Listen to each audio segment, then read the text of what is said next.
Oi, all you laddies, lasses, and bins. I'm not talking like that throughout this video. So I wanted to talk about Xenoblade Chronicles 2 because I just finished it. And by just finished it, I mean like about half a week ago. Anyway, I wanted to do like a review, but this is kind of just gonna be a disconnected rant.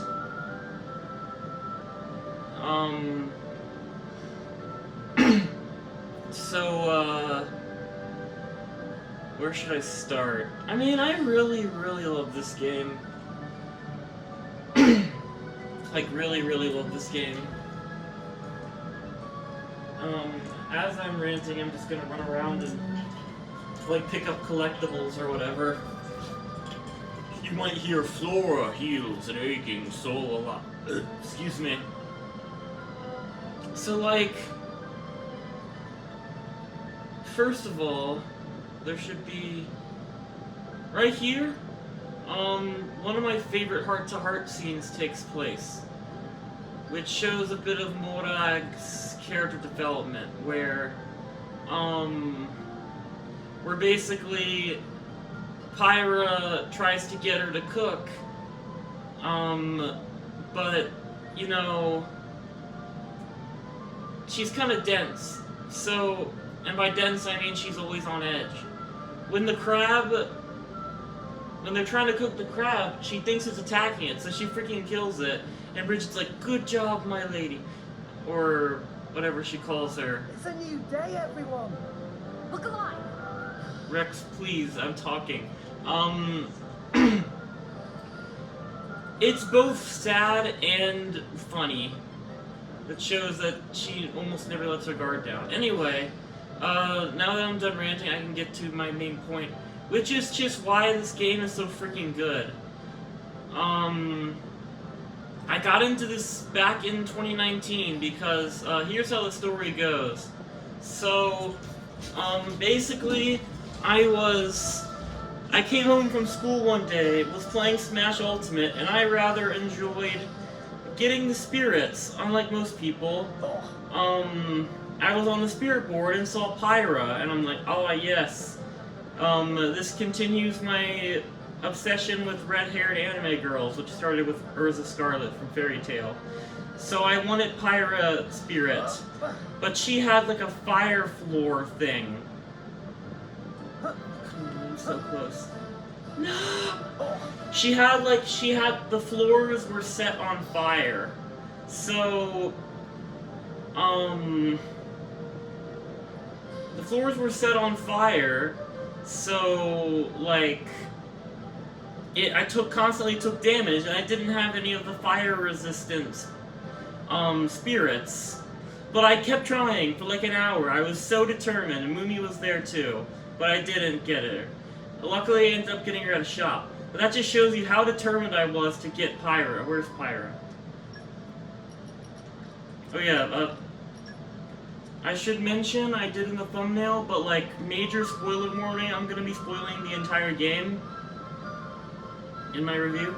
So, so yeah, that's how I was introduced to Xenoblade 2. I asked my mom for Xenoblade 2, but she got the wrong one. She got Torn of the Golden Country instead. And I decided to play on normal, like the idiot I was. So I didn't touch the game for 5 years. But I'm kind of glad I didn't, because now I'm a much changed and wiser person playing it, so I like that. But yeah, I have been into Xenoblade 2 in one way or another for like 5 years. And I've got the actual game, which I got for Christmas, and it's great. I freaking love it. And I'll tell you now just why I love it. 4 minutes into the video. 4.5 minutes into the video. So, like, can we just talk about the music?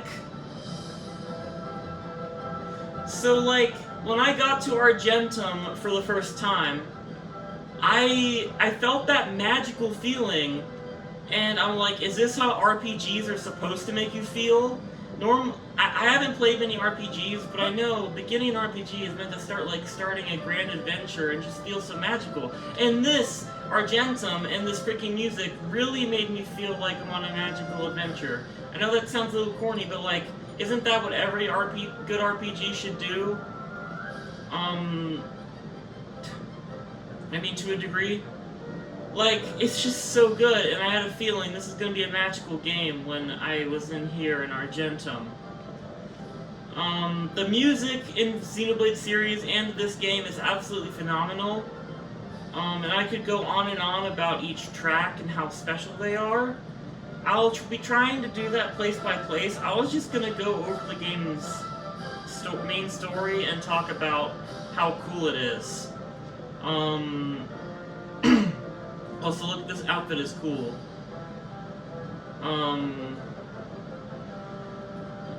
What else was I gonna say? I mean, the story's great.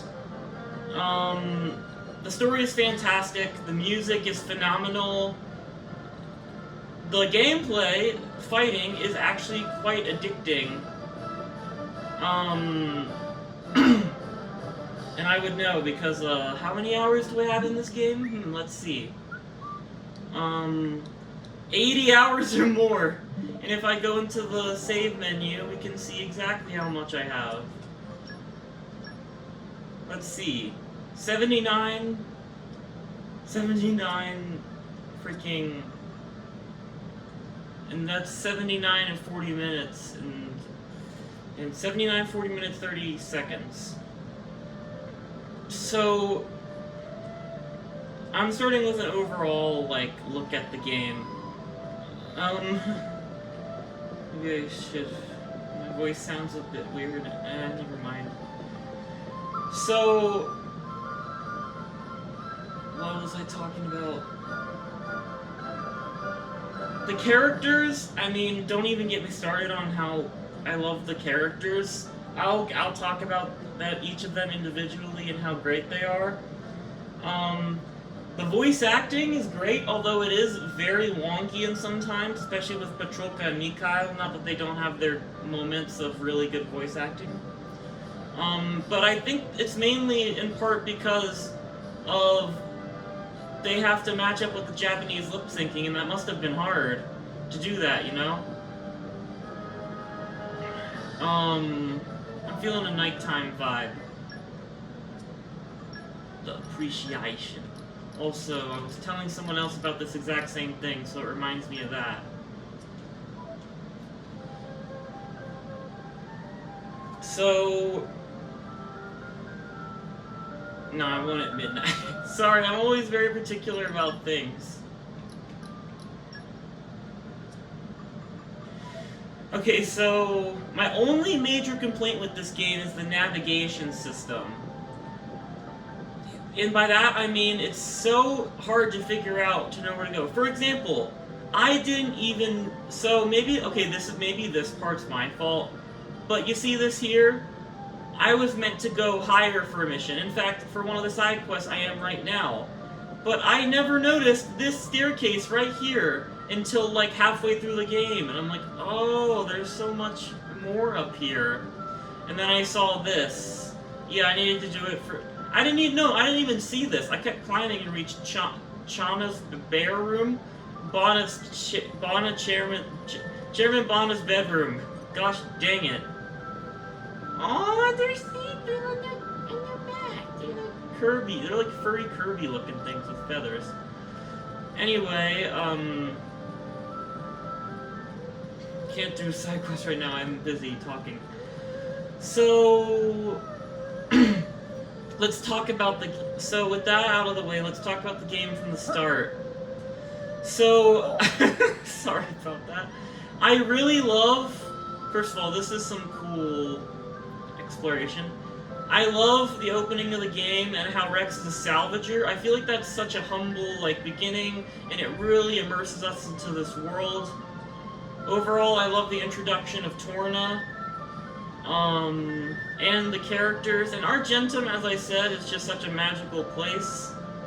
We don't even know who Chairman Bonna is supposed to be, but we already know he's lots of importance. It's really important in the story to establish narrative without having to have a big exposition in the beginning. You don't need a big exposition in the beginning.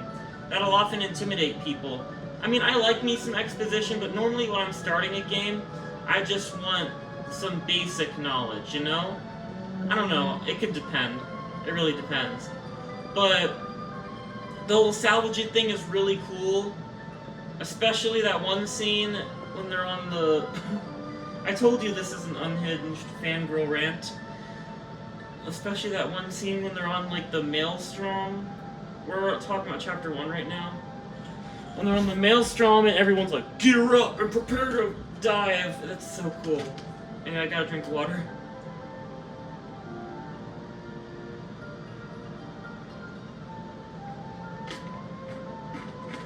Stop dabbing, Hidoria. I'll get to them. So, let's talk about Rex as a character.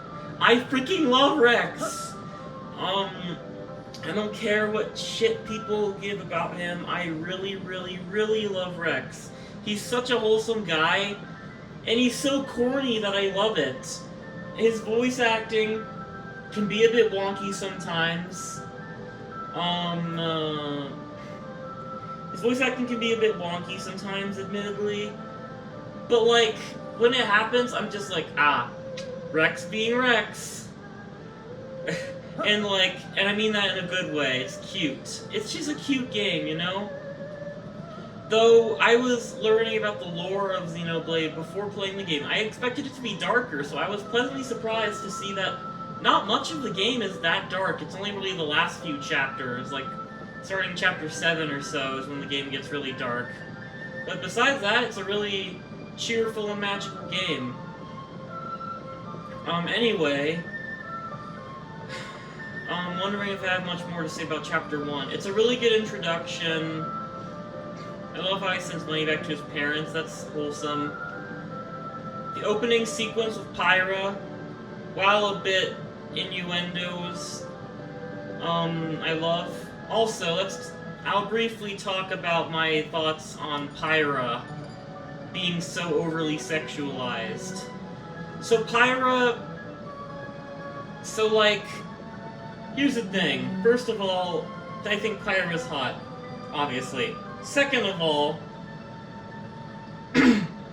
my thing is that I do think it's a bit much, like they didn't have to do that. Oh, I'm kind of neutral, like, if she was less like that, I'd be fine with it, and if she was more, I mean, how can you get much more than that? My point is, she's a strong woman character, and I feel like that makes it relatively okay. I don't really feel like it's objectifying women. I can feel why some people would think that, but really, I don't think so. She's a strong she's a strong and deep character.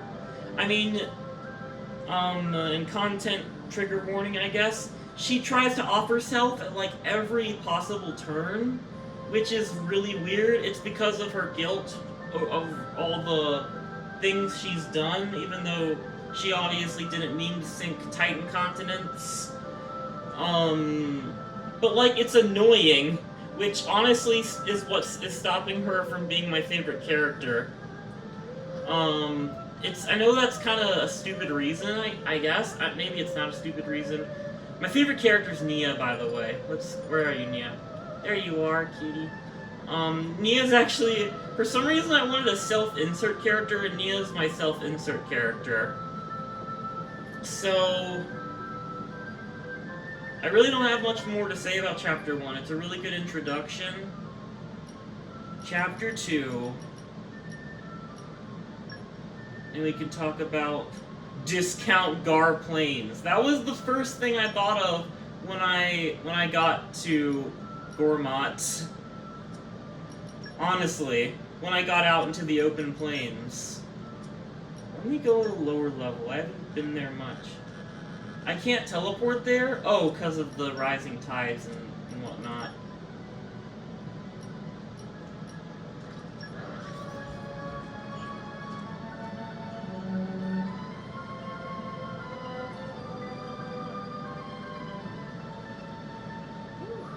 Let's rest a spell. Like, it's so gorgeous. Look at the... where's the sunrise? It's a very nice open plain with lots of enemies and immovable Gonzalez. That's so hilarious. I ranted about that on the time I played Xenoblade 2 on stream. I haven't made any other ones because I realized that you see, I got counterattacked. I got copyright claimed for the song Counterattack. Is that the World Tree? Yep. It is that. That's like one of the areas, I think. And I realized that if I... Ooh. Treasure acquired. Treasure acquired. It's always fun to do their voices. I realized that if I keep going to the end of Chapter 3 with Drifting Souls, I'm gonna get copyright nuked, maybe. So I just stopped recording the game. Trust me, I would love to keep recording the game, but I just can't. Also, maybe that's for the best because I really got stuck on Chapters 4 and 5. And I'll explain why when I explain those chapters. But anyway, it's so gorgeous! Territorial Rotbart. What the frick is that name? I was just playing Torn of the Golden Country, and it's interesting to see the difference. Especially with Torgoth over here and how developed it is now. Anyway, about Chapter 2. Gramps' fake death and then that silly thing is a really cool way to play with emotions. That sounds weird, but it's good writing, is my point, and it's funny. This is one of the more lighthearted chapters, and I really like that. We get introduced to Tora and Poppy. It's the dawn of a new day. Let me read you the agenda for today. Salvage's Code. I just remembered that. You can actually buy a physical version of that. Wait, what is going on? Excuse me. What's up, Electra? I said because you're super awesome, right? Oh, definitely. I can sure. Oh, definitely. I only have to stand next to you to feel my hair standing on end. Right? I'm always giving it my all, so my powers are always overflowing too. It doesn't bug you or anything? I guess maybe. I'm a little scared sometimes that I might touch you and accidentally get myself zapped. It's not really that much of a deal, I don't think. But how am I supposed to control my powers and merge religion at full blast? I wish I could be more like Pyra. She's got hers under control. No, don't be like that, Electra. I think you're very charming in your own unique way. Yeah, everything's a whole lot brighter when you're around, Electra. Isn't that just because my lightning's illuminating the place? Nuh-uh. You're cute as a button and you're fun to be around. You really cheer us all up. I don't know. I feel like the only thing I'm good at right now is fighting. What is going on? Oh, cutscene. What is going on? I think I just entered a post-game quest. Hey, what's wrong?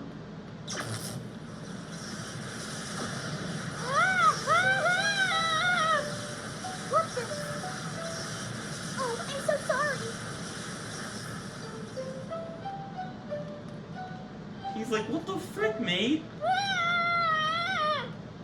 This is just like Wolfrick's heart to heart.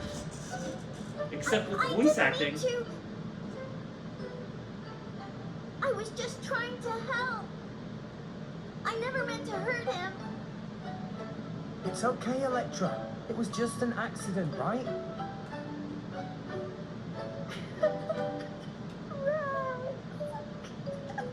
Why do you have double afros? That kid was pretty down in the dumps, but thanks to you, he took off like a shot. So I guess you helped. Technically? Yeah.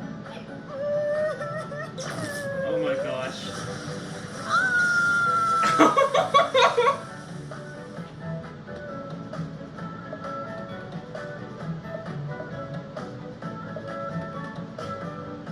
See, Mia? I even hurt you. it. If I can't control my own power, it would be better if I just didn't have it.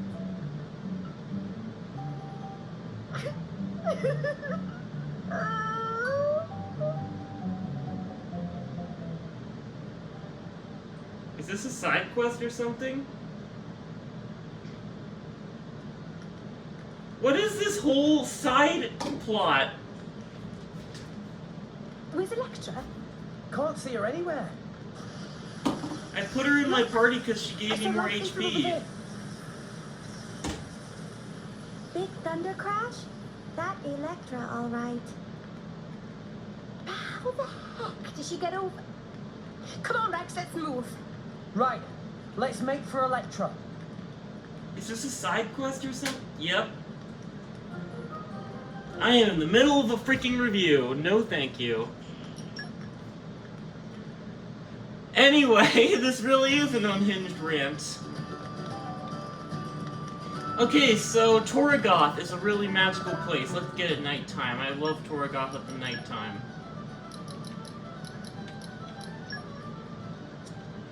Just listen to this music.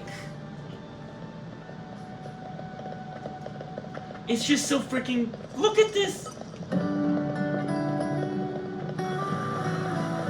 I can vibe to this! I mean, just look at it down here. Like, there's a...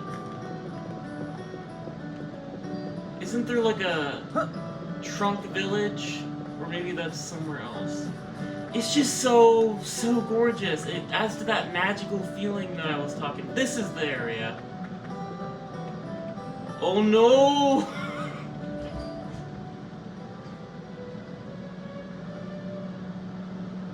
Oh, I seem to have gotten myself in a predicament. Okay, so like, gosh, this is gorgeous. So the plot of chapter 2. I wanted to talk about Tora and Poppy. In that case, let's go to Tora and Poppy's house. For relevant visuals.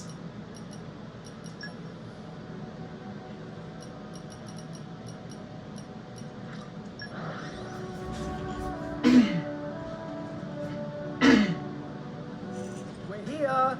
Let's press on. So yeah, we got this cute little game over here, that's nice. Oh wait, what? Tatazo and Lilac are here?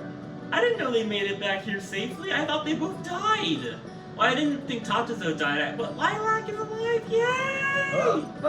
Okay, so Tora. Tora is my least favorite party member, and he's kind of creepy. Like, he's adorable. With the Rex and all that, it's always fun to see him. Pandoria, what the frick? It's always fun to see him, you know? And Rex is just adorable. I never met a tree I didn't want to climb. I never found a tree I didn't want to climb. So, they're just doing squats in front of the arcade machine. I love you, Zeke. So, but like, Tora, we find out, we see that, like, he wanted to use Poppy as like his personal maid bot, which possibly even sex bot. That's weird. So I don't know. And Tora's pretty perverted as well. It's like the blushy, crushy, heart-to-heart scene, and he's just a kind of a weirdo. That's why he's my least favorite. But I freaking love Poppy. She's adorable. Where's Poppy?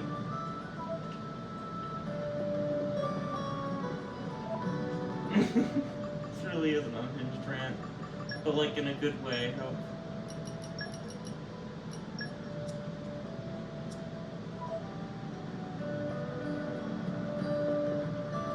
Where's Poppy? Here's Poppy! She looks so adorable! And she is so adorable. Poppy even lives Gonzalez if necessary. Poppy even lives Gonzalez if necessary. And by that, I assume she means immovable Gonzalez. For some reason, when she said that originally, I thought she meant the wrestler Gonzalez, and the same one that was referenced in Paper Mario Thousand Year Door, where they call Mario Gonzalez. I guess it's a spoiler, but it's not really an impactful one. Dougal's a fun little antagonist. We get to see a bit of the, like, the example. When I was going into this game worrying that, like, what if driver and blade relationships were treated as almost like master and slave relationships, which is kind of how Jin sees it. But and we see Dougal like basically using his blade as an artificial shield. But the game is almost teaching us about like good driver and blade relationships. Like, look at these two. The ideal driver and blade relationship, in my opinion. They just absolutely adore each other. And when we get to chapter 3, I will geek the heck out about Zeke. I gotta go faster. This video is gonna be forever. Dougal's a funny antagonist. And I guess I should talk about Morag. We'll talk about Nia when we talk about Chapter 7, since I feel like that's her shining moment. Let's talk about Morag.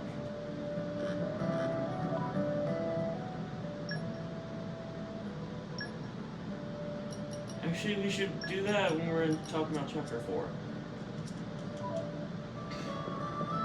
I think it's cool when Tora basically did a Deus Ex Machina and saved them with that by destroying the water pipe. Rescuing Neo was fun. Very fun, cute chapter. Though still, we learn a lot about things in this chapter. Now, we go to my favorite freaking chapter, and I'm probably going to take up a lot of the video talking about this, Uraya. I heard you're supposed to, like, get 100 black pomegranates, which are, like, only in this one area right here, to get the special blade and Tantal for Zeke, named, like, Harold, I think. That's ridiculous! I'm not really reloading this area over and over again. Grr. Anyway. Let's go to Garfont. And remember... No, we should talk about the great man at his gravesite. But first of all, long way, eh? just what a wonderful place here. We even get to talk to some of the blades that we don't get to talk to much. The mercenary missions are a cool little thing you can do in the background, and that rack up the EXP. It lets you keep busy.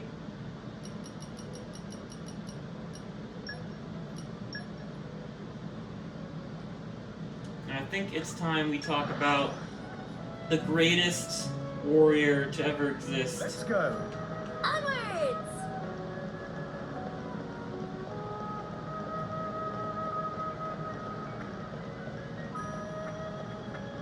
Van Damme.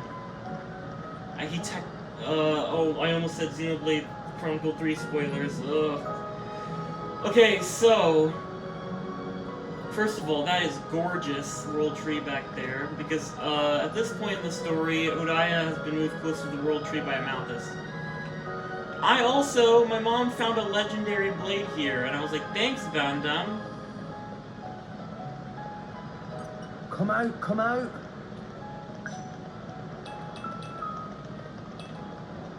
Van Damme, Van Damme, Van Damme. Remember to fight your war. Let's go talk about him in Garfont. I freaking love Van Damme, he's so cool! Especially how he kicks our asses and then immediately after, like, invites us. Yeah. That's so cool. Let's press on. That's so cute. Headroon is freaking hot. Anyway, sorry. Sorry for the tangent. Oh my gosh, it's Ursula with the cute little polar bear! If it means I don't have to fight anyone, I guess I'm okay with just staying here. Aww, that's adorable. This is such a comfy place. Ironic for a mercenary village. Me and Van Damme were staying in here, and he's like, everyone's got their own wars to fight, kid. Yeah, like right in here. Frick yeah. Van Damme's just so inspiring, and he's really gives a philosophical look on things. I'm a pacifist myself, but Van Damme says a lot of impactful things about, like, how Always a bad guy. To them, they're the good guys, and we're the bad guys. Fight your war, kid. To them, they're the... I can't do a good impression of him. He's such an inspiring character. My war. I imagine My War, the song from Attack on Titan, playing when Rex says What that. have we here? Maybe agriculture is Poppy's specialist. Maybe agriculture is Poppy's specialist field. I heard that so much in Spirit Crucible Elpis when I was collecting stuff. I mean, Van Damme, he's like a mentor to Rex, like a father figure almost. He teaches you that epic toppling maneuver. He teaches you how to deal with ether miasma. He teaches you about the he kind of teaches you a little that like Titans actually have core crystals too, and they might be blades. He takes you to Fonsa Maima, which I actually wanted to go on a little rant about. Also, just I need to talk about it in order because it's just so freaking good.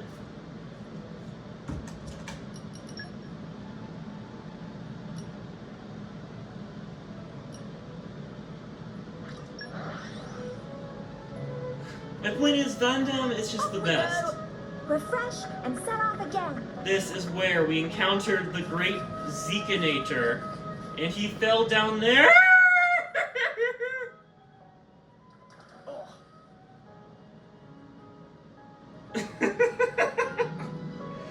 Okay, I honestly did not expect that to happen. Lucky, Master Pawn. Zeke, Even Vaughn. the darkest night is followed by a dawn. Shut up, Zeke. Oh, well, I love you, Zeke, but like, please stop. Shut up. This is so gorgeous. Look at this. It's like a cherry blossom thing almost. Wait, does the lighting change when it's time? Because I was wondering, like, can you see the sound here? I mean, listen to that music. It's gorgeous. It does change. Look at that. It's gorgeous. Oh my gosh. And I mean, just look at this environment. Nia just fell to her death.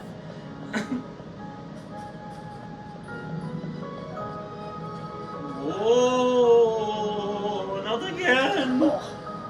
Oh. Zeke also fell again. What happened?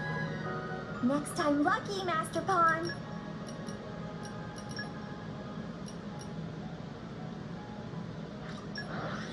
Here would be a good place to look at it.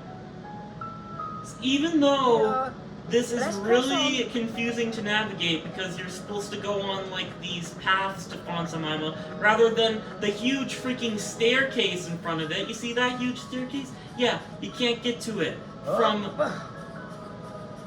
from that ledge down there. Like it looks so reachable, but you just can't get there. That's really dumb design. You're supposed to like take this path or whatever. There's some strong enemies here. I don't know why they did that. It's just so gorgeous.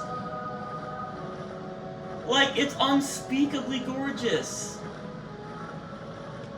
Anyway, let's go to Fonsa Maima.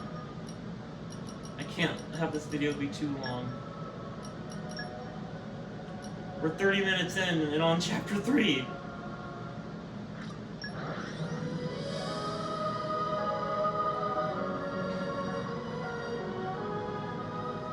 Let's go. First of all, this is the kind of location I'd see in my dreams, and I mean that in the best way possible.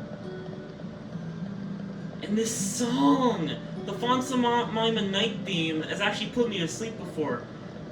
But like, there's this one part of the Fonsa Maima theme which has a little bit of like a weird eerie. I don't think it's meant to be eerie, but it almost has an eerie sounding sound to it in the background. And like, it almost feels like subtle foreshadowing that Van Damme's gonna die soon.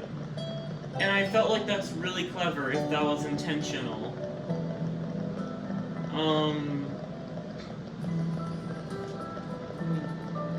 It's just so gorgeous. We got Cole's Theater, and he said he put on a play for Van Damme. I've heard conflicting accounts that, like, oh, Van Damme, there is a play for Van Damme. A side quest. Maybe that's about Van Damme's play. But, like, explaining exposition through a play is really clever all on its own, and it's a really cool set piece. And saying it through Cole's a bit weird, but, like, it's also cool. The whole sequence of events is just amazing. Let's now go to Alephra Ruins and talk about that scene. Listen, I was about to just vibe to the music, but I don't want to get copyright claimed. I'm not sure if I would for this song, but, like, also the video is long enough as it is. Let's go. Onwards! So, first of all, Pirate going here on its own was completely stupid. But I guess she thought she'd be endangering the others. Here lies the greatest warrior of all time. So, this scene has been ingrained in my memory ever since I first saw it in 2019. That's how impactful it was to me. It's an epic battle. That freaking Drifting Soul beautiful song plays. And I've kind of associated with the song with, like, a loss since Van Damme freaking dies. Though it means a lot more to me now that I've played the game more. Remember to fight your war! That's my best impression. Mithra's Awakening is, of course, epic. That makes it one of my favorite chapters. That's the reason. I need that stuff to have the lightning quick combat. Can we fall on? I don't think we can fall on that. Yep, nope. If you use Zeke, if you play as Zeke, doing that, he says, "Not again!" Slow and steady, eh? That was poorly judged. And I love how when Van Damme falls, light shines on him like he's going to heaven. Aww. We love you, Van Damme. Saluting to his grave. Let's see if we get anything cool this time. Like, gosh, dang, look at that. Do I even have to say anything? The voice cracks. What have we here? I thought that said silly snail instead of salty soil. Or silly soil.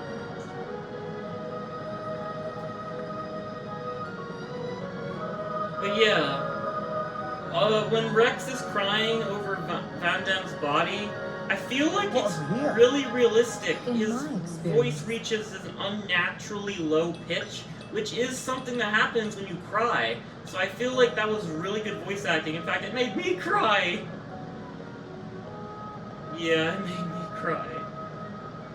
It still hit hard, Van Damme's death. Every time I see it. Even after 5 years, it hit hard. And when I watch someone else play it, it hit hard. It always hits hard. Chapter 3 is an absolute masterpiece.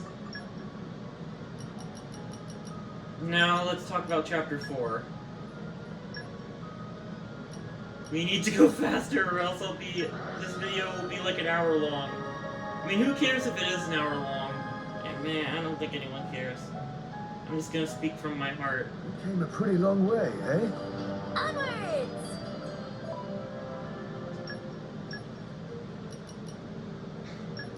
I'll talk about Zeke soon. Probably when we get to Tantal. Morag! She's really hard to read.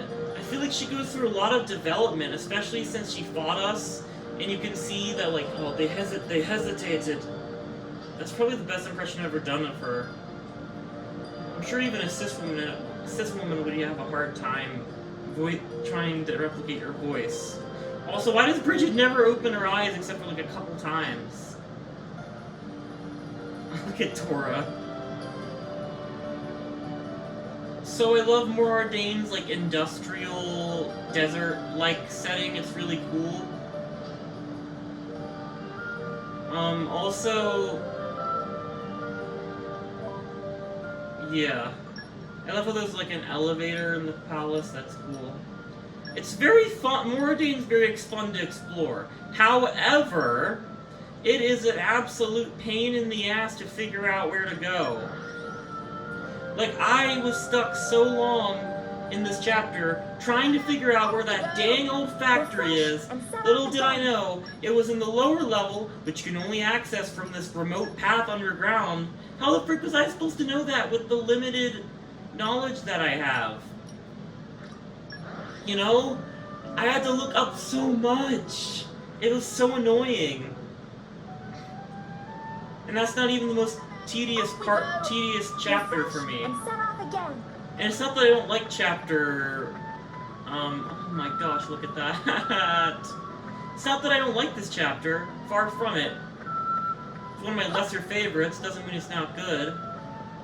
There's so many high-level enemies around here. Here's another scene where you fight Zeke. But I really, really love Morag. And I feel like there's so much more complexity to her that not even I can understand. The old factory, which is in there or so.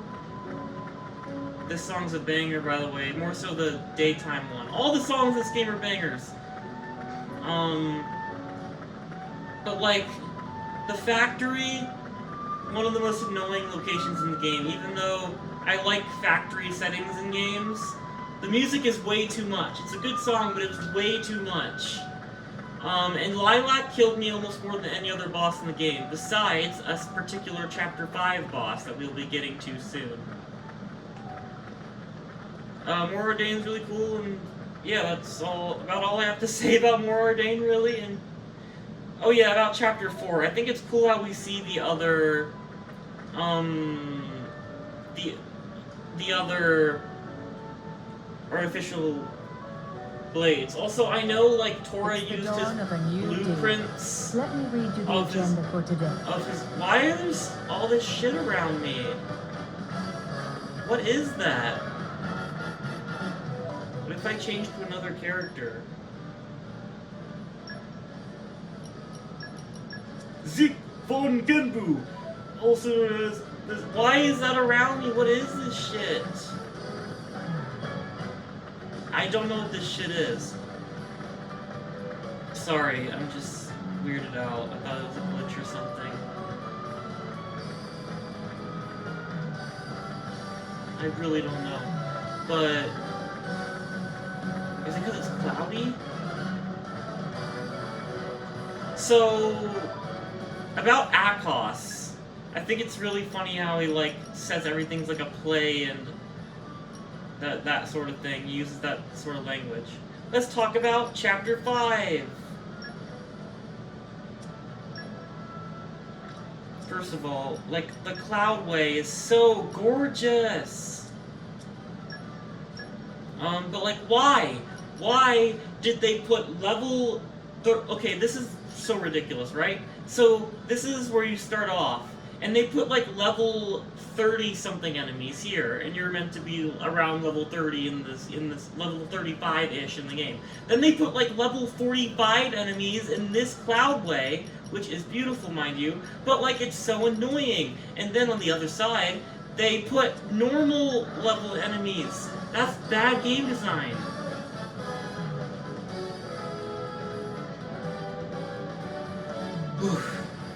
Came a pretty long way, eh?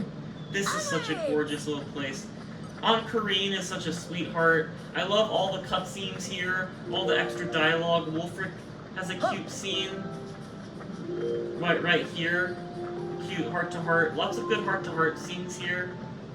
I often come back here to salvage, since Rex was born here. It's so gorgeous and lively, and someone commented that this Leftier Archipelago is the only thing where nothing bad, the only location where nothing bad happens. And I think, and I was thinking, like, well, don't they fight Zeke? Well, Zeke is not a bad thing at all. And they were talking, I love how Karine says, you know, often Driver and Blades get married. And that made me think it's not master and slave, It's bonds, like friendships, or even maybe partnerships. Like with Zeke and Pandora, they're so freaking cute!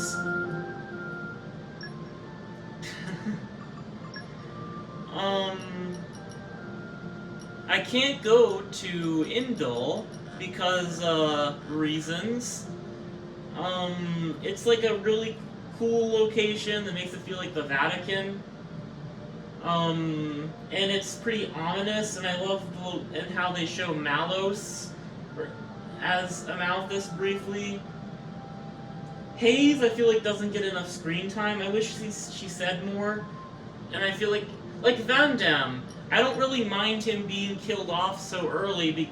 Well, I do mind, but I feel like it was an emotional scene and it worked because we spent so much time with him. He had so many emotional dialogue. Hayes just stood around and didn't say much. Don't get me wrong, I still care about her. But still, I wish we got to spend more time with her. However, Torn of the Golden Country obviously fixes that. I also love the whole side plot with, like, the war brewing. That's pretty insane. Temperantia is a pretty cool looking place. By the way... Came a pretty long way, eh? Onward! Brief mention. I watched the story, chapters 1 through 4, and I didn't remember, and I thought I stopped at chapter 6. But it turns out that after chapter 4, I don't remember things vividly. Like, I remembered everything in chapters 1, 2, 3, and 4 so vividly. But, like, chapter 5, I didn't really remember anything from. Same with chapter 6. Yet I remembered Nia's transformation in chapter 7, and Jin briefly joining you in the underground city in chapter 8. Now, I love Temperantia, and I respect that it's like a boss zone, but this little shit of a mech right here was the most annoying boss in the entire game. I wonder if we can still jump on there. The Jin boss fight was cool as heck, and overall the story in this part of the game is cool as heck. We see Jin's motivations, he makes a big speech. The way is clear. What? Let's free fall! Frick! Oof. Hey! Titan weapon remains. Oh, wait, we can just climb here? Oof. Can we just walk here?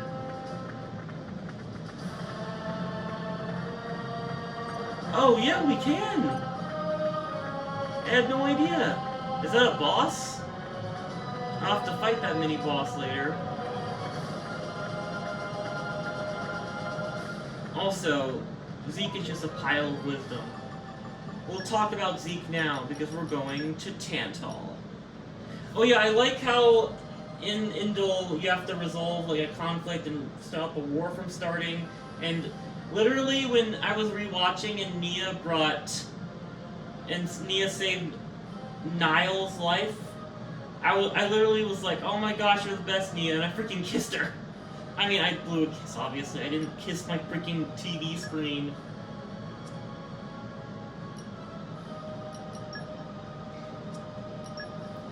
Now let me show you this gorgeous place.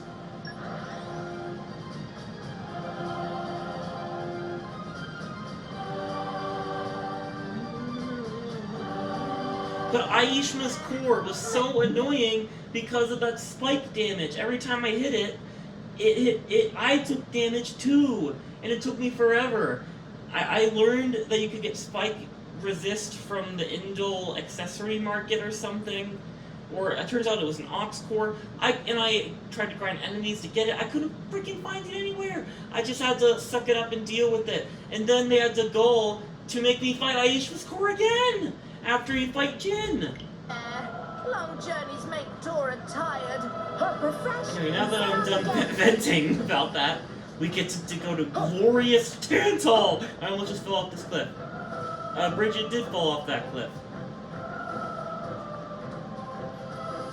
I mean, it's so freaking beautiful. I love snow environments. Now, if we go and make it nighttime,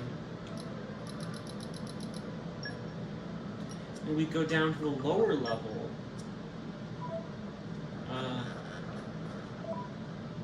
Hold on.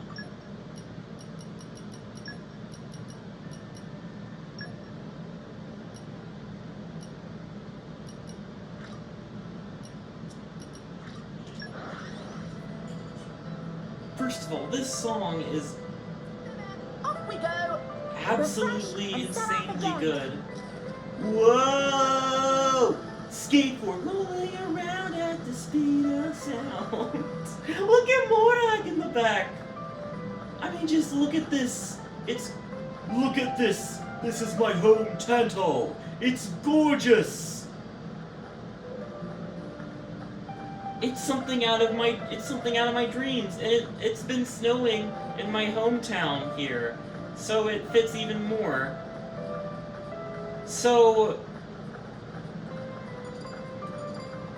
if you're wondering about that why it says first low orbit station, there's that.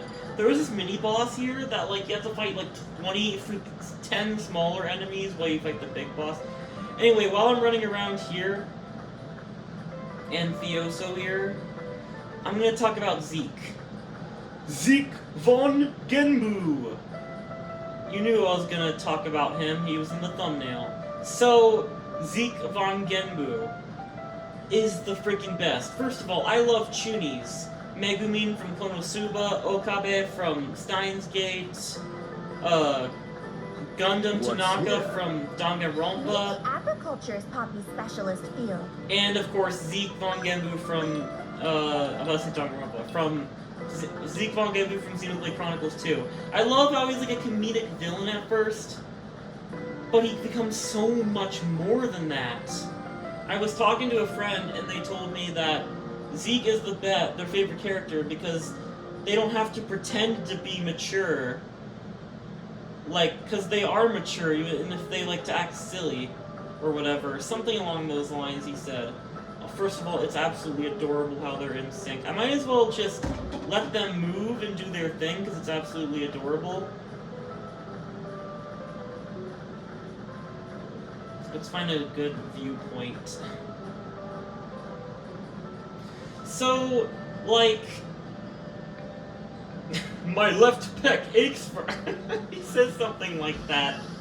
I swear. And then Morag is always saying, "Touch me not!" Especially in the final battle.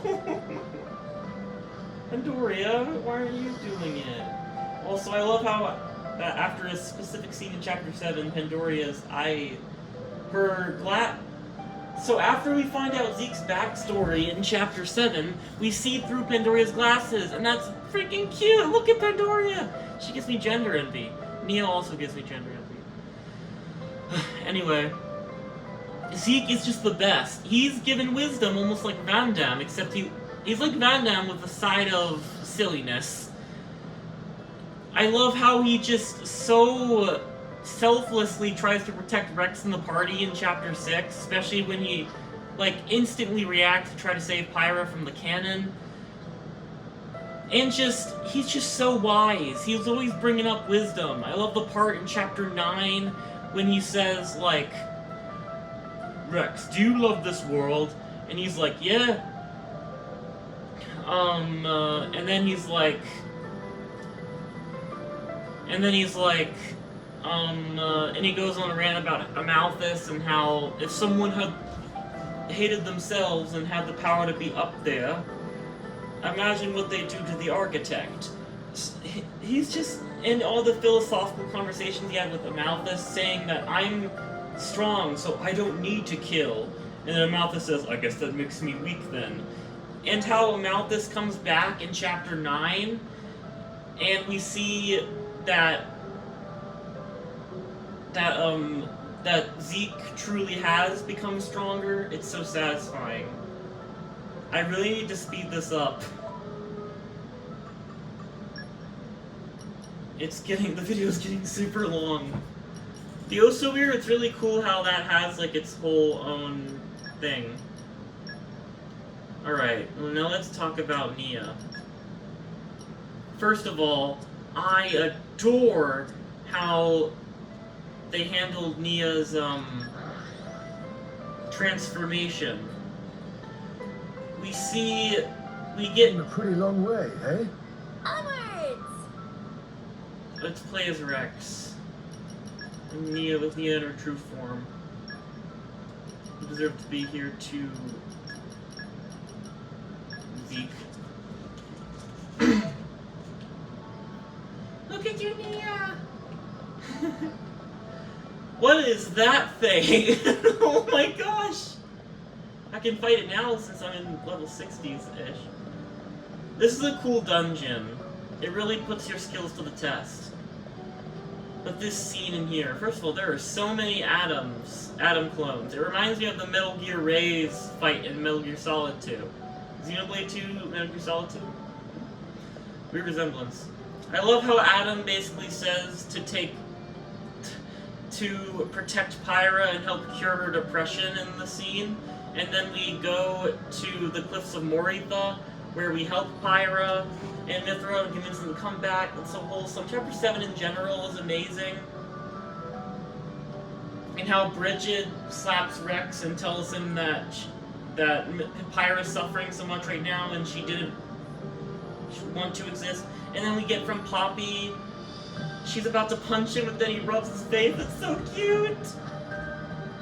Now Nia, it's time to talk about my favorite character, Nia. She has such a traumatizing backstory. I mean, I don't even need to get into why it's traumatizing. And she was called a monster afterwards, a flesh eater. That's not a slur or anything. She was called a cannibal by the Praetorium and locked up. Jin saved her. You can see why she became a Torna member. And we've getting glimpses foreshadowing that she's a blade. And then when Zeke just reveals his chest and says that he's Even the darkest night is followed by a dawn. Morning, all. That's what I'm saying, Zeke.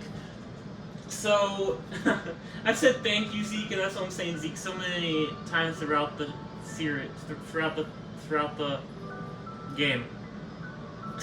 I wish Vandam could be here with us right now. Oh, look at you, Nia!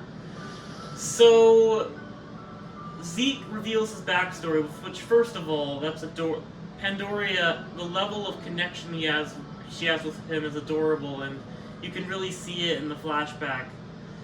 And Zeke realizes a blade eater, and you can see Nia is heavily affected by this, and then they take a breather, and Rex gives her his inhaler. That's so adorable! Especially since he's a salvager. The whole salvager code thing is cute in general. Aww. So,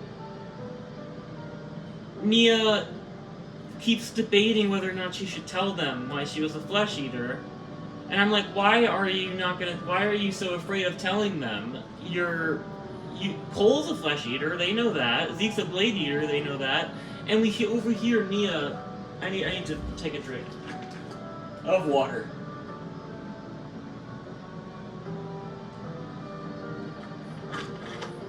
We overhear Nia saying, like, and Shella did it so easily too. Like, Zeke came out as a blade eater so easily too. And of course the scene where she comes out as a flesh eater is gorgeous. And I can see why she was so afraid after she was called a cannibal. She must have trauma about that. A friend told me that it's like a trans allegory, and I 100% feel it. I feel it! More than I feel most other trans allegories. And that's another reason why Nia's my favorite character in the game, and my self-insert. I love how she comes off mean, but she really is such a wonderful and nice person. And of course the famous, Rex, I love you. I love you, and everyone else. And I mean that. At the end of the game, when Nia sees Pyra and Mithra come back, when all the Titan continents converge into one large continent, I jokingly said as Rex, like, don't worry, I'll have a polyamorous relationship with all of you. The fight of the Cliffs of Moritha is very good, and that song, when you fight them, is really, really good. It's very cinematic. Land of Moritha, that's a really cool take on, like, a post-apocalyptic thing, and the scene with the ID with the thing is really, with the zombie robot human is so emotional. The World Tree. Can we just hear that freaking fire music again? Let's see if we can get... Yeah, let's get right here. Because here we can see the beautiful view. So, I love how the World Tree is actually like a big mechanical-ass tree. Let's rest a spell. Let's press on. I love... Like, I took so many gorgeous pictures around here. The climax is so good with the Malthus coming in his ship, bringing all the Titan continents along with him. And Mikhail being a badass. I never even really cared for... Oh, leave me alone. First of all, this song, I love this song. It was a song that played when I was fighting Pyra's spirit, and I was always wondering when I was watching the cutscenes for this game, because I only saw the cutscenes of the game, not anything else. When does this song play? And when it played, when I fought some of the clips of Moria, I'm like, finally, after 5 years, I get to hear this song.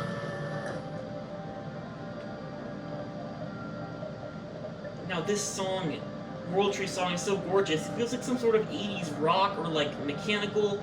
It feels so fitting, and I imagine it with all the fighting going on. I was like, Mikhail's such a badass, fighting everyone all on his own. And then he sacrificed himself for you, and I'm like, I take back what I said about you, Mikhail, and it's especially touching seeing, playing Torn of the Golden Country. It's just such an epic scene. Like, look at these pictures I took of it. Look at these pictures. I have a bunch of pictures.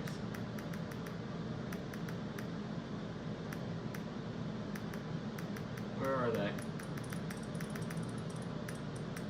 Look at this. She's like opening her mouth there. And we got... Look at this! Look at that badass! I love Max! Oh yeah, I was kind of fallen. Jeez, Mia, you're wearing like nothing over there.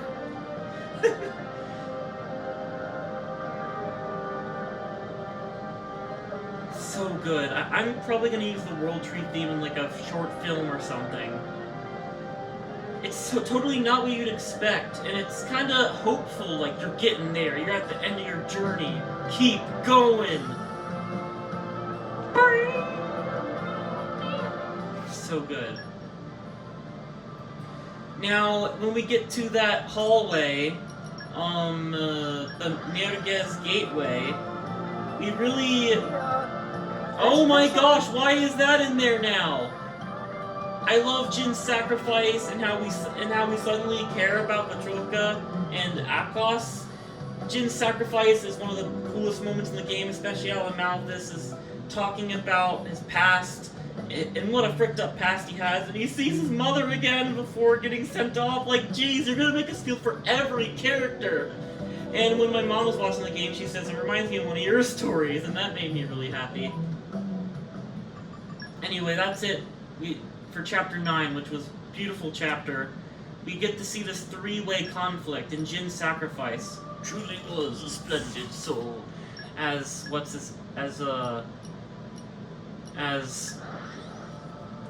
Gramps said. Now let's talk about the final chapter. I love how it opens up with the Klaus flashback. Came a pretty long way, eh? Onwards!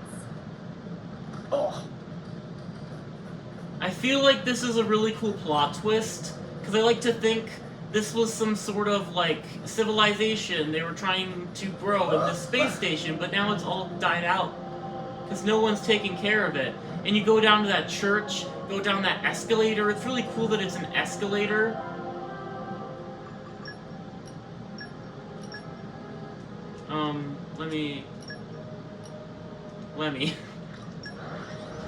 Let me show you this escalator. let's go. Onwards! Oh yeah, that pipe organ's really cool. So we go down this escalator, and then we see this vision of all the friends, like, showing that, like, their disappointment for Rex leading them all this way, and it's not the Elysium they thought it was. Which at first I thought, oh, this is so cliche, but it really is a good scene, especially Nia and how she talks about Paida, Paida, Paida. And yeah, it's really, really good.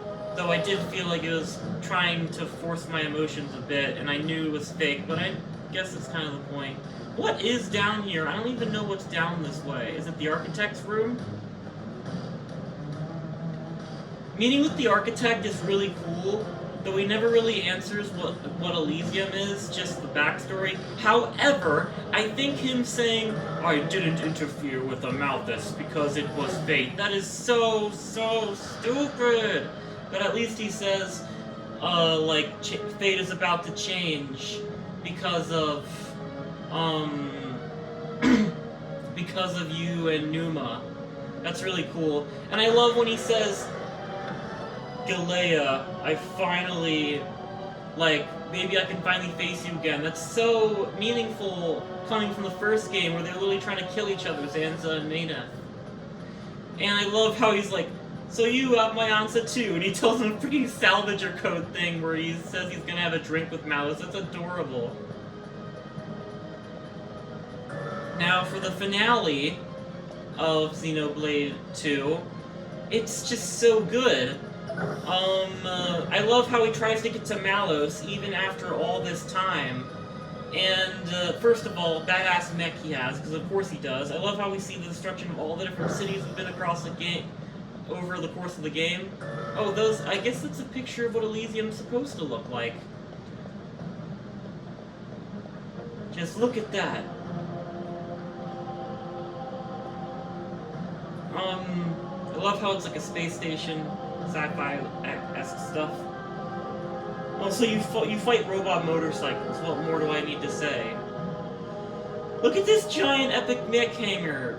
So anyway, the finale. I love how Rex tries to get to Malos. That whole scene in general is so good. I did beat the final boss first try thanks to that trick I learned from a friend, where you can just take that pie and just arts cancel and just unleash attack after attack. My gosh, look at that.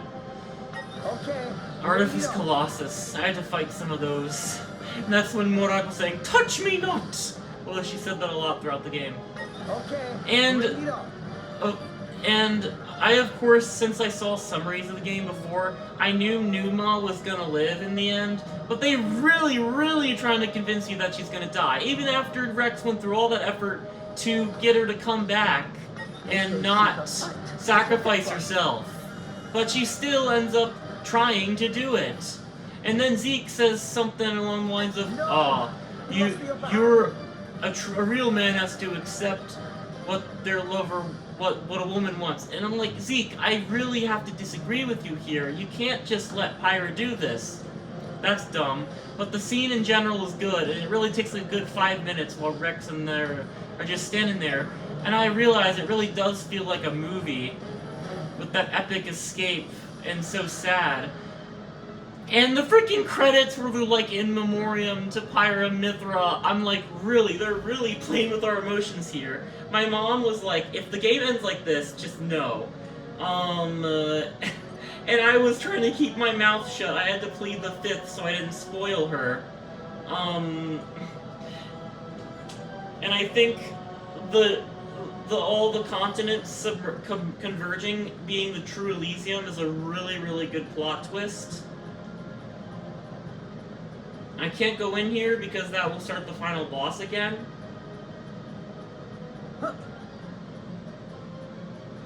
Nia. So, yeah. I love the ending, though I don't. Pyra and Mithra come back. I love Architect uses the last of his strength to bring back Pyra and Mithra and converge the continents. Perfect ending. And even Azurda gets his old body back. Now I can take this opportunity to show off some screenshots I've taken, both of Torn of the Golden Country and Xenoblade Chronicles 2, the game. Got gosh, it was just a magical experience, as you can tell by the 80 hours I spent playing Xenoblade Chronicles 2. First of all, this was the file I had. Wait, no, that's not the file I had. This is the file I had back in 2019. That was June 6th. I looked at Laura and I'm like, is that Rex? That's adorable.